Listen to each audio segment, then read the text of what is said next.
One day, Buddha decided to go away for a little while. He asked his chief disciples like Ananda, Shariputra and others to stay back at the monastery while he ventured out on his own. It was most unusual because generally wherever Buddha went, he was accompanied by his devotees and disciples, who doted on him and revered him more than their own lives.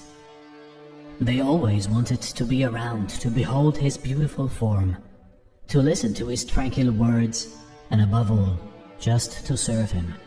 But this time, Buddha instructed them not to follow him until he said otherwise. Exploring new places, as he walked from one village to another, many people did not recognize him. They didn't think he was Gautama Buddha, because there was no entourage, there was no crowd. He was wandering like any other monk, discreet and alone. On the way, Buddha approached a man for his alms. The man, however, was distraught and livid, for his only cow had just died a few minutes ago. In a fit of rage, he began shouting at Buddha and hurled abuses at him. The sage kept quiet and walked away, but a villager close by felt the unmistakable presence of Buddha and recognized him. He pacified the abuser and said, "Don't you know who he was?"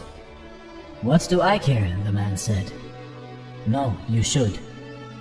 He was Tathagata, the Buddha himself." "What are you saying?" the man exclaimed. "It's not possible because he always has a large crowd following him. Where are his disciples?" "That I don't know, but I can tell you that he was Buddha. I've heard he's traveling on his own for the next little while." The man was guilt-ridden and decided to find the sage so he could beg his pardon. The next day he traced him and fell at his feet. "Forgive me, O sage," he said. "I am really ashamed for calling you names. Please punish me so I may be purified." "Punish you for what?" Buddha spoke calmly. "For swearing at you, my lord." "When did you say that?" "Yesterday," he said. "I don't know yesterday," Buddha said. "I know only today." You see, in life, the hardest of all human emotions is forgiveness. The most difficult human emotion to experience and act upon is forgiveness. It is the pinnacle of spiritual attainment, next to compassion. This story of Buddha has a very important message for all of us. We often hold on to grudges in our lives. When we do this, we are giving strength to our emotions of anger, grief, jealousy and sadness, hence making them stronger. We create a whole story around why we are experiencing these emotions. Instead, we should understand that life in itself is constantly changing. We make it harder by blocking our emotions and letting them get stuck.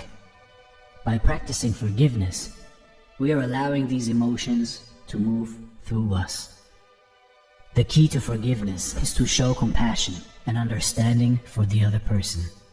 Understand that if you were them with their life experience and genetics, you would be doing the same thing.